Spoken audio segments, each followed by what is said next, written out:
사도행전 7장 오늘 말씀은 사도행전 7장 54절부터 60절 말씀 54절부터 60절 말씀입니다. 사도행전 7장 54절로 60절 말씀까지 제가 가진 성경으로 신약성경 199페이지 정도 됩니다.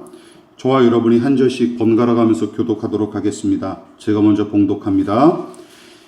그들이 이 말을 듣고 마음에 찔려 그를 향하여 이를 갈거늘 스데반이 성령 충만하여 하늘을 우러러 주목하여 하나님의 영광과 및 예수께서 하나님 우편에 서신 것을 보고 말하되 보라 하늘이 열리고 인자가 하나님 우편에 서신 것을 보노라 한데 그들이 큰 소리를 지르며 귀를 막고 일제히 그에게 달려들어 성 밖으로 내치고 돌로 칠세 증인들이 옷을 벗어 사울이라 하는 청년의 발 앞에 두니라. 그들이 돌로 스데반을 치니 스데반이 부르짖으며 주 여호수여 내 영혼을 받으시옵소서 하고 다 같이 무릎을 꿇고 크게 불러 이르되 주여 이 죄를 그들에게 돌리지 마옵소서. 이 말을 하고 자니라. 아멘. 말씀의 제목을 같이 한번 읽어보도록 하겠습니다. 시작. 순종과 충성으로 누린 은혜. 순종과 충성으로 누린 은혜라는 제목으로 하나님 말씀 전하도록 하겠습니다. 이 말씀은 제가 2014년도에 한번 전했던 두 번에 걸쳐서 전했던 내용이고 이번에도 두 번에 걸쳐서 이번 주와 다음 주에 걸쳐서 스데반에 관한 이야기를 가지고 하나님의 은혜를 나누도록 하겠습니다. 예수님은 부활하신 지 40일 동안 제자들과 함께 하시다가 하늘로 올라가셨고 승천하신 지 10일 후에 열흘 뒤에 약속하신 성령께서 믿는 무리 가운데 강력하게 임하신 것을 기념하는 절기가 바로 아까 말씀드렸듯이 성령 강림절입니다. 무엇보다 성령의 임하심으로 말미암아 믿는 자들의 모임이 이루어짐과 동시에 예수의 복음을 전파하는 일도 본격적으로 시작되므로 여기서부터 기독교회가 시작되었다고 봐도 과언이 아닙니다. 특히 사도행전은 교회가 어떻게 세워졌고 어떤 모습으로 하나님의 영광을 드러냈는지 매우 분명하고 역동적으로 보여주는 책이죠. 그런데 안타까운 일은 이 귀한 성경이 개인의 야심을 부추기는 교본이나 지침서 정도로 오용되는 현실이 안타깝기 짝이 없습니다. 그러니까 많은 신자가 사도행전의 내용을 표방하여 성령의 능력으로 세례를 받는 신자가 늘어나고 말씀이 왕성하게 전해지는 것, 그리고 교회의 가르침을 받아 서로 떡을 떼어 교제하고 모이기를 힘쓰는 교회 등을 추구하기는 하지만 정작은 여기 등장하는 여러 가지 영적인 원리와 핵심적인 교리는 깡그리 외면한 채 베드로가 복음을 선포해서 3,000명과 5,000명에게 각각 세례를 베풀었던 것처럼 숫자를 늘리고 규모를 키우는 방법론에만 몰두할 뿐입니다. 다시 말해 두 가지 문제가 생기는 것이죠. 성경이 요구하는 복음의 정신과 원리를 제쳐놓고 오로지 물리적인 성과만 주목하고 추구하는 작태가 비일비재해요. 게다가 내면과 중심의 변화 없이 오로지 겉모양만 흉내내는 작태가 비일비재한 게 바로 사도행전을 대하는 교회의 현실입니다. 마치 전교 1등을 차지한 학생이 어떤 원리와 태도로 공부했는지는 전혀 관심도 없고 염두에 두지도 않은 채 그저 제가 사용한 교재를 똑같이 나도 사용하고 제가 다닌 학원을 나도 똑같이 다니면 1등이 되겠지 하고 꿈꾸는 것과 똑같은 거예요. 그래서 겉으로 드러난 모양새만 비슷하게 흉내내면 좋은 신앙으로 추켜 세우고 더 나아가 그것을 신앙의 목표로 삼은 신자들도 적지 않습니다. 나도 저 장로님처럼 11조를 이만큼 하고 싶어. 나도 저 권사님처럼 하루도 빠짐없이 새벽 기도를 나와야지. 이런 모양을 흉내내는 일들만 이게 신앙의 목표로 설정된 게 굉장히 많아요. 여러분, 어떻게 해서 그런 현상이 일어났는지, 그리고 어떤 배경과 상황에서 그런 일들이 일어났는지, 그리고 거기에 담긴 하나님의 뜻과 의도는 무엇인지 등등 중요한 영적인 원리를 고민하고 추구하기는커녕 겉모양만 흉내내는 신앙생활이나 생색내기식의 신앙만 겨우겨우 이어갈 뿐입니다. 더 안타까운 것은 스데반의 이야기도 그런 식으로 소모되는 경우가 허다하다라는 것이죠. 왜 그가 이렇게까지 참혹한 죽음을 맞이했는지, 왜 그는 죽을 줄 빤히 알면서도 유대인들의 심기를 자극하는 설교를 했는지는 관심이 없습니다.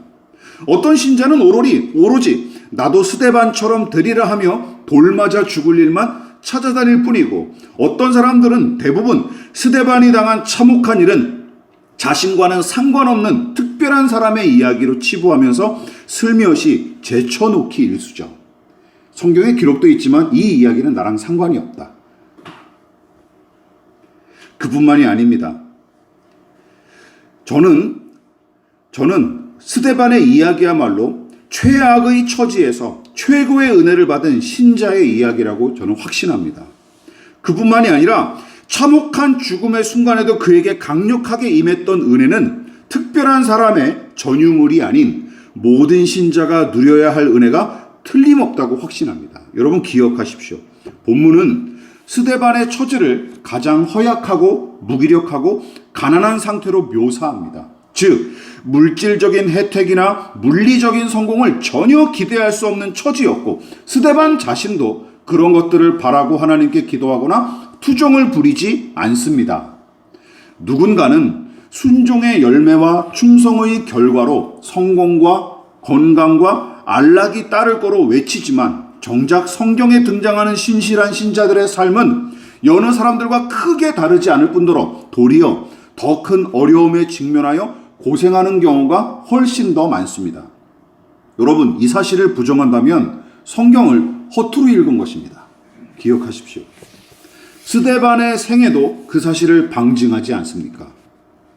또한 대부분 사람은 성공과 안락을 맹렬히 추구하기 일쑤고, 하나님은 그것을 가져다 줄 때 비로소 섬길 가치가 있는 분으로서 대접을 받습니다. 이상한 일이죠. 여러분, 이것은 신앙이 아니라 우상숭배에 불과한 것입니다. 그래서 스데반의 이야기가 빛을 발합니다. 왜냐하면 이 이야기 속에는 물리적인 안락과 성공에 관한 것을 전혀 찾아볼 수 없기 때문이죠. 다른 말로 순종과 충성의 대가로 하나님께서 그에게 베푸신 은혜는 개인의 야심이나 거칠애와 같은 군더더기가 아예 끼어들지 못하는, 그야말로 스데반이 최후의 순간에 순수하게 받아들인 것이기 때문이죠. 그래서 이 이야기가 매우 중요해요. 하나님의 은혜를 받은 것이 무엇이냐, 하나님의 은혜가 무엇이냐라고 얘기할 때 바로 이 본문을 제시하시면 좋을 것 같아요.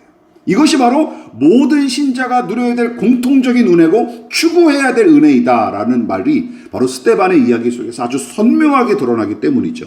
그렇다면 스데반이 순종과 충성의 대가로 순전하게 받아들인 은혜는 무엇일까요? 우리 4번에 걸쳐서 살펴볼 텐데 오늘은 먼저 2가지를 살펴보도록 하겠습니다. 자, 첫 번째, 스데반이 받은 가장 핵심적인 은혜는 무엇입니까? 시작. 성령의 충만을 받은. 성령의 충만을 받았습니다. 6장 11절부터 14절까지는 유대인들이 거짓말로 스데반을 모함하는 내용이 등장해요. 그러나 스데반은 거기에 전혀 아랑곳하지 않습니다. 오히려 7장 2절부터 53절까지 이어진 긴 설교를 통해 유대인들의 허위를 폭로하고 지적하기에 이르죠. 베드로를 비롯한 사도들과 다른 그리스도인들처럼 구주와 하나님이신 예수를 선포하는 일에 스데반은 절대로 물러서지 않았습니다. 오히려 유대인들의 조상이 선지자들과 모세와 같은 의로운 하나님의 종들을 괴롭혔던 것처럼 그들이 무죄하신 하나님의 아들 예수를 부당하게 살해했다고 단호하게 선포합니다. 즉 이렇게 얘기한 거예요. 너희가 죄인으로 정죄하여 무고하게 잡아 죽인 예수가 바로 살아계신 하나님의 아들이고, 오히려 무죄하다고 자부하는 너희들이야말로 하나님의 진노와 심판을 받아 마땅한 죄인들이다 하며 신랄하게 비판한 내용입니다. 오늘 우리가 읽었던 본문 바로 위에 전체 내용이 바로 이것으로 함축될 수 있는 거예요. 여러분, 목숨을 내건 사람만이 할 수 있는 말이죠. 왜냐하면 이런 말을 해봤자 유익이 될 게 하나도 없고 죽을 수 있거든요. 무엇보다 스데반은 무고한 예수님을 죽음으로 내몰았던 그들이 지금 자신을 향해서도 똑같은 짓을 저지르는 중이라고 지적합니다. 그러나 더 훌륭한 일은 그가 악을 악으로 갚지 않고 그들에게도 기꺼이 복음과 하나님의 뜻을 전한 것이죠. 7장에 기록된 그의 설교 전체가 결국은 복음의 메시지가 아니겠습니까? 따라서 이 설교의 목적은 유대인들을 향한 비판에서 그치지 않고 저들의 회개와 구원이 목적이란 사실을 우리는 놓치지 말아야 합니다. 그렇다면 그는 왜 이렇게까지 목숨을 내걸고 주의 복음을 선포해야 했을까요? 간단합니다. 사도행전 1장 8절에서 예수님이 명령하셨던 것처럼 땅끝까지 이르러 내 증인이 되리라 하신 명령에 순종하고 충성했기 때문입니다.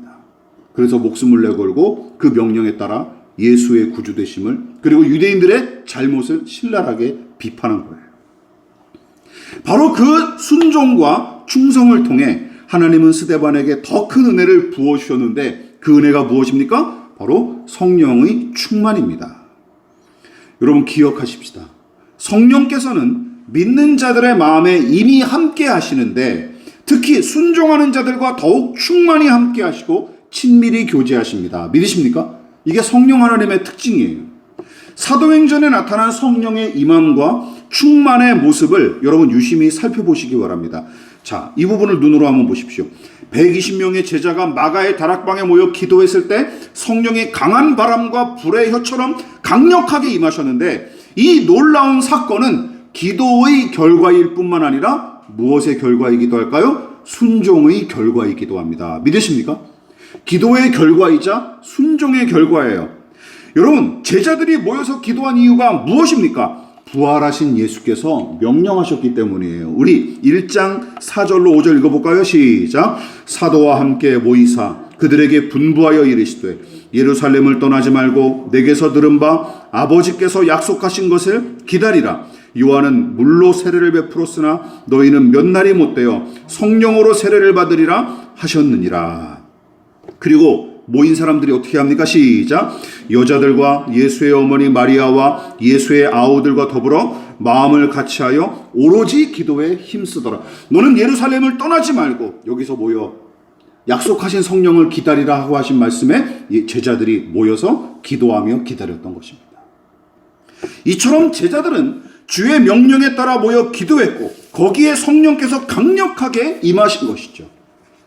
따라서 단순히 기도해서 성령으로 충만했다기보다는 약속하신 것을 기다리라 하신 말씀에 순종했을 때 성령께서 놀랍게 일하셨다고 보는 것이 더 적절합니다. 믿으십니까? 기도의 결과일 뿐만 아니라 순종의 결과로 성령의 강림이 일어났다는 사실을 기억해야 됩니다. 여러분, 신약의 기록만이 아닙니다. 구약에서도 이 영적인 원리가 고스란히 드러납니다. 출애굽 당시에 하나님께서 제사할 성막과 기구들을 만들도록 모세에게 지시하셨고 모세는 그 하나님의 명령에 순종하여 성막을 완성하자 놀라운 일이 벌어지죠. 어떤 일이 벌어집니까? 이런 일이 벌어져요. 출애굽기 40장 눈으로 보십시오. 모세가 하나님의 명령대로 성막과 기구들을 완성하자 하나님의 영광이 이 완성된 성막에 충만하게 임하죠.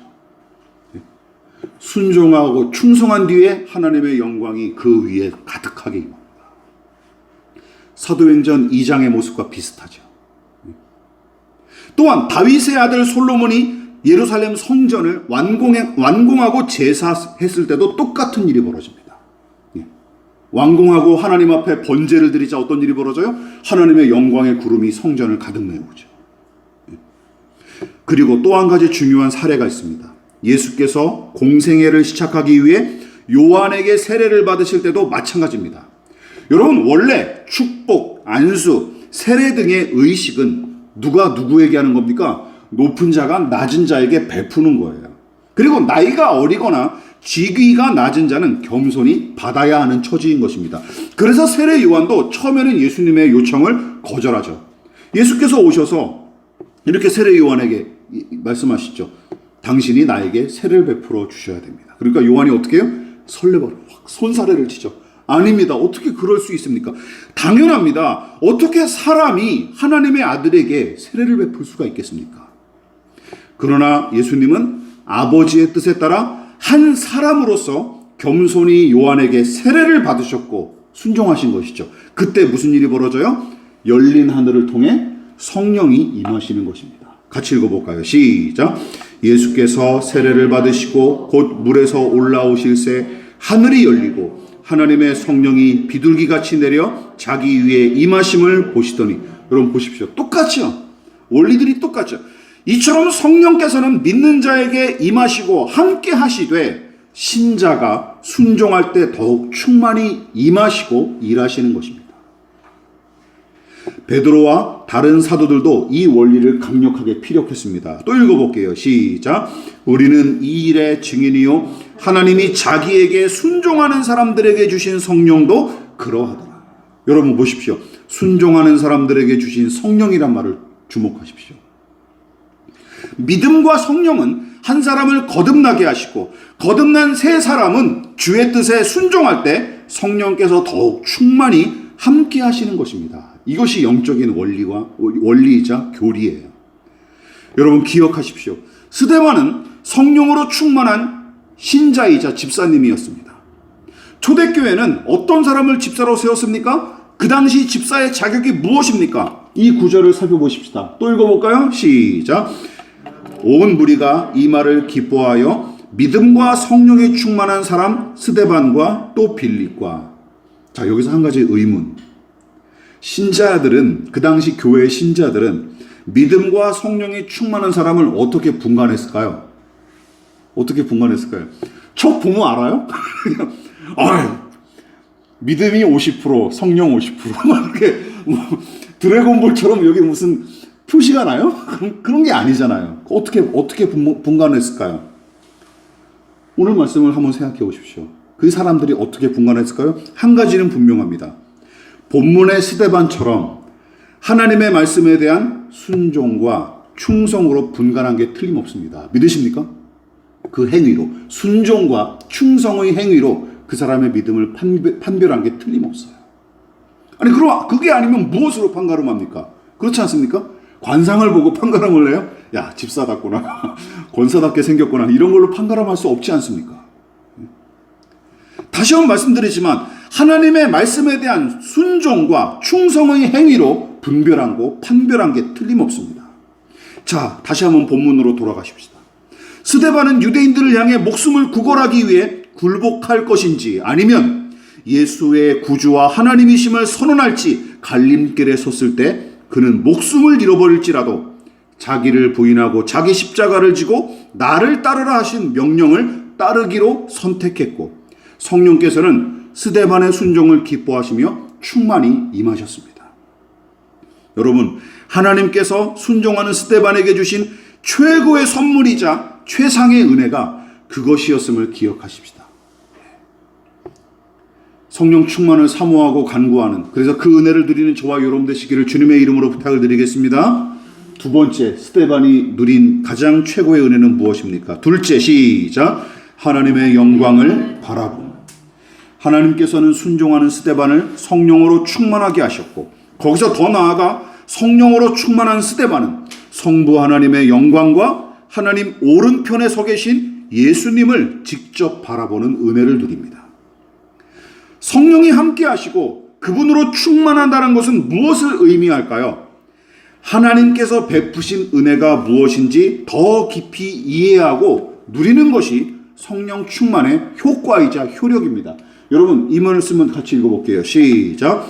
우리가 세상의 영을 받지 아니하고 오직 하나님으로부터 온 영을 받았으니 이는 우리로 하여금 하나님께서 우리에게 은혜로 주신 것들을 알게 하려 하심이라.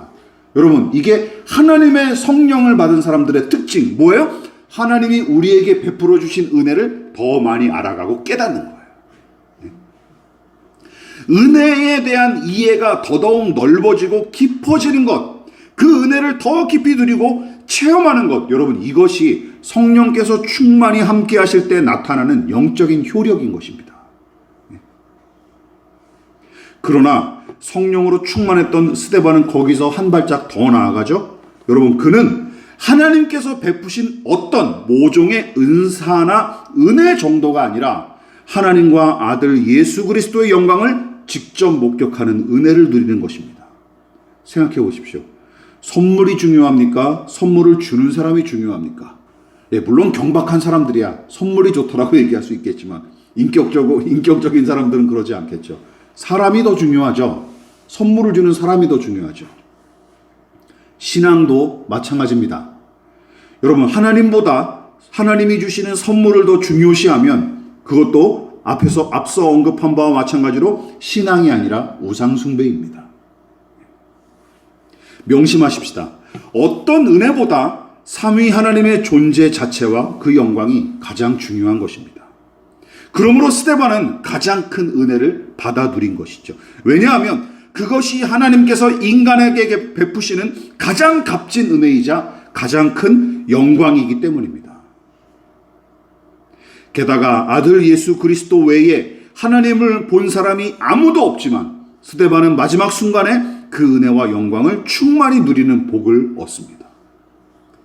여러분, 진정한 은혜는 돈과 명예와 안락 따위가 아닙니다. 삼위 하나님께서 당신 자신을 주시고 그 영광을 온전히 드러내신 것이야말로 하나님이 죄인에게 베푸신 최고의 은혜이자 최선의 선물입니다. 감격에 찬 바울의 고백을 한번 들어보십시오. 같이 읽어볼게요. 시작. 자기 아들을 아끼지 아니하시고 우리 모든 사람을 위하여 내주시니가 어찌 그 아들과 함께 모든 것을 우리에게 주시지 아니하겠느냐. 굳이 비유하자면 100조 원을 주신 분께서 100원을 아끼시겠냐라는 뜻입니다. 하나님이 아들을 우리를 위해서 내어주셨습니다. 그렇다면 그 외에 못 주실 게 무엇이냐라고 사도 바울이 감격에 겨워 설명하는 것입니다. 여러분, 신자에게 가장 값진 선물은 무엇일까요? 이것입니다. 삼위 하나님의 존재 자체가 가장 큰 영광이고 하나님께서 우리와 친히 함께 하시고 우리를 통해 일하시는 그것 자체가 가장 큰 은혜인 것입니다. 믿으십니까? 네, 이것이 우리가 추구하고 누려야 될 가장 큰 은혜라는 것이죠. 하나님 나라가 천국인 이유는 무엇일까요? 거기에 하나님이 우리와 영원히 함께 계시고 그곳에서 우리는 그분의 얼굴을 친히 볼 수 있기 때문입니다. 믿으십니까? 이것으로 천국은 이미 충분한 거예요. 제가 자주 인용하는 말씀이죠. 고린도전서 13장 12절. 우리가 지금은 거울로 보는 것 같이 희미하나 그때는 얼굴과 얼굴을 대하여 볼 것이요 지금은 내가 부분적으로 아나 그때에는 주께서 나를 아신 것 같이 내가 온전히 알리라. 이것이 하나님 나라에서 완성될 일이라는 것입니다. 내가 이제 드디어 이 땅에서는 볼 수도 없었고 들을 수도 없었던 하나님의 음성과 그분의 얼굴을 드디어 그곳에는 완연하게 볼 수 있는 거예요. 하나님과 얼굴을 마주 대하고 우리가 이야기할 날이 올 수 있다는 것이죠. 계시록 22장 같이 읽어보겠습니다. 시작. 다시 저주가 없으며 하나님과 그 어린 양의 보좌가 그 가운데에 있으리니 그의 종들이 그를 섬기며 그의 얼굴을 볼 터이요 그의 이름도 그들의 이마에 있으리라. 여러분, 하나님의 영광을 직접 보는 상태를 가리키는 신앙 용어가 바로 지복직관이라는 신앙 용어가 있어요. 한자를 그대로 직역하면 이런 뜻이죠. 직접 보는 복에 이르다. 직접 보는 복에 이르다 라는 뜻인데, 기독교 신앙에서는 하나님을 직접 뵙는 최상의 복을 가리키는 말입니다. 이게 언제 이루어지는 거예요? 하나님 나라에서 이루어지는 거예요. 지복직관의 은혜. 이에 관해 R.C. 스프롤 목사는 이렇게 정의를 내렸습니다. 제가 읽어보겠습니다. 지금 우리가 그것을 인식할 수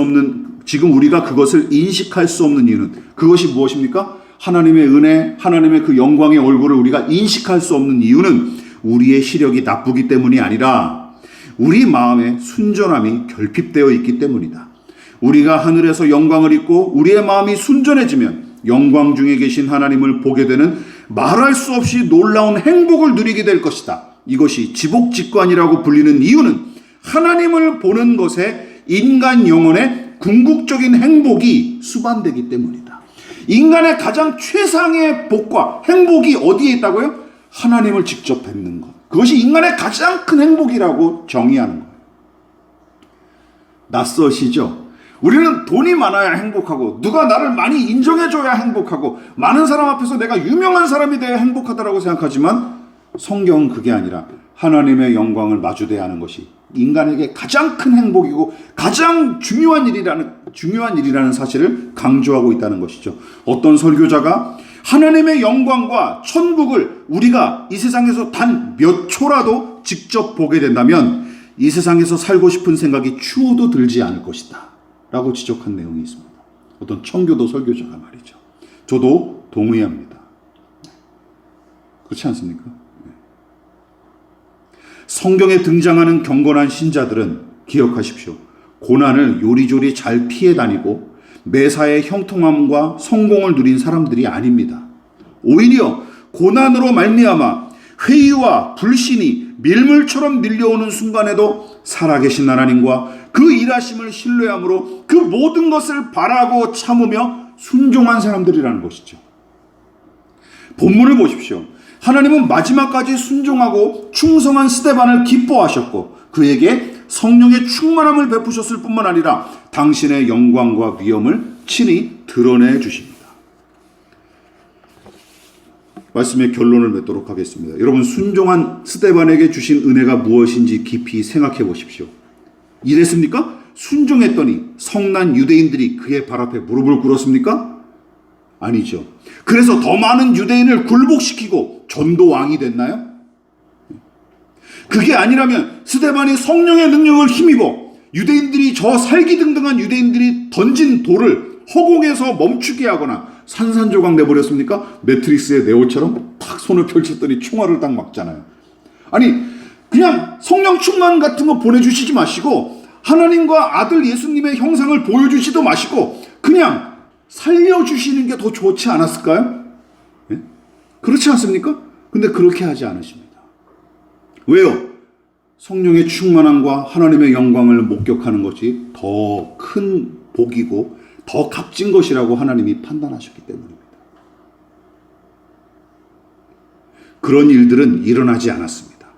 그런데 사도행전에서 스데반과 비슷한 처지에 놓여 복음을 전하다가 3,000명과 5,000명씩 회심하게 한 베드로를 보십시오. 그가 옥에 갇혔을 때는 하나님께서 천사를 보내어 탈출하도록 또 도우십니다. 아니 왜 이 다를까요? 똑같이 복음을 전하는데 어떤 사람은 죽이게 하시고 어떤 사람은 또 살리시고 왜 이런 차이가 있는 걸까요? 정답은 이것입니다. 알 수가 없다입니다. 알 수가 없다입니다. 하나님께서 차별하신 것일까요? 혹은 베드로의 믿음이 스데반보다 커서 베드로는 위험을 모면했던 것일까요? 아니면 스데반이 예수 믿기 전에 저지른 죄가 컸던 까닭에 비참한 결과를 맞이했던 걸까요? 그렇게 해석하는 설교자들도 옛날에는 있었다니까요.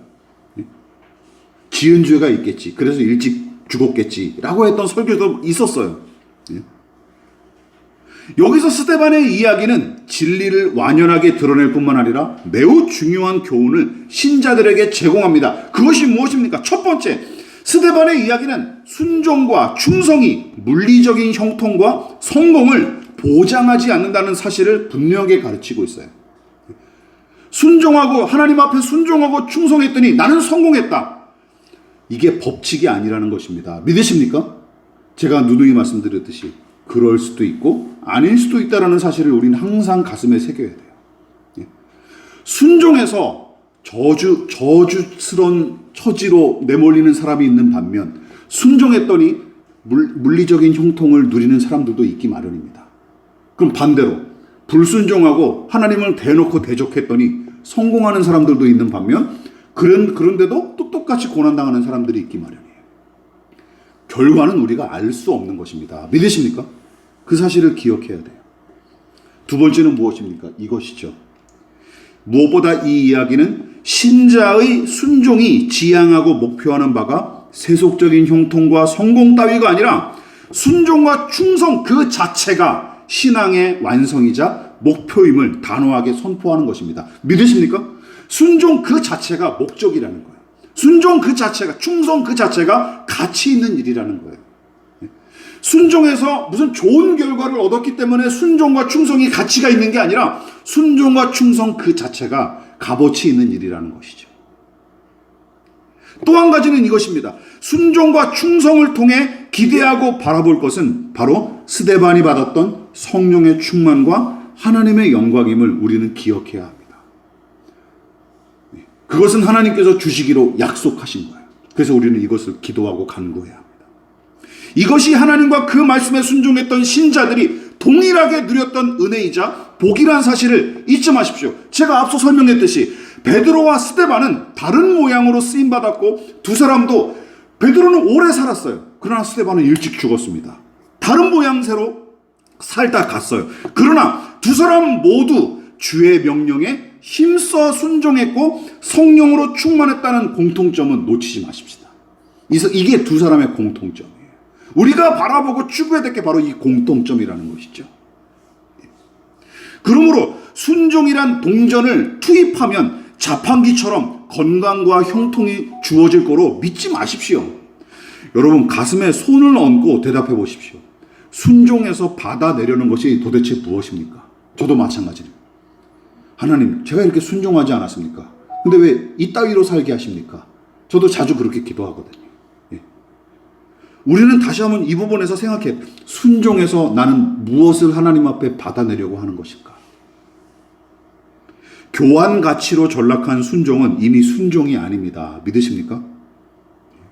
순종은 그 자체로 하나님 앞에 고귀하고 아름다운 일이며 신령하고 깊은 은혜는 순종할 때 부어지는 것입니다. 물론 순종하는 자에게 물리적인 은택을 베푸실 때도 있지만 그렇지 않은 때가 더 많다는 사실을 우리는 다시금 놓치지 말아야 됩니다. 그러나 분명한 사실 한 가지는 꼭 붙드십시다. 하나님의 성령은 순종하는 자에게 더욱 충만히 함께 하신다. 믿으십니까? 이 사실은 놓치지 마십시다. 스데반이 어떤 상황에서도 순종했던 것처럼 계산하거나 재지 말고 주의 뜻이면 용감히 순종하십시다. 그러나 순종한답시고 하나님 앞에 계산서를 내밀지는 마십시다. 순종은 내가 원하는 것을 얻어내기 위한 거래 수단이 아닙니다. 순종으로 얻어낼 것이 있다면 오직 성령의 충만을 구하십시다. 그리고 하나님의 영광을 제게 나타내 주십사 간구하십시다. 영화로우신 주의 형상을 날마다 목격하며 살아가는 저와 여러분 되시기를, 또 그것을 갈망하고 추구하며 살아가는 저와 여러분 되시기를 진심으로 부탁을 드리겠습니다.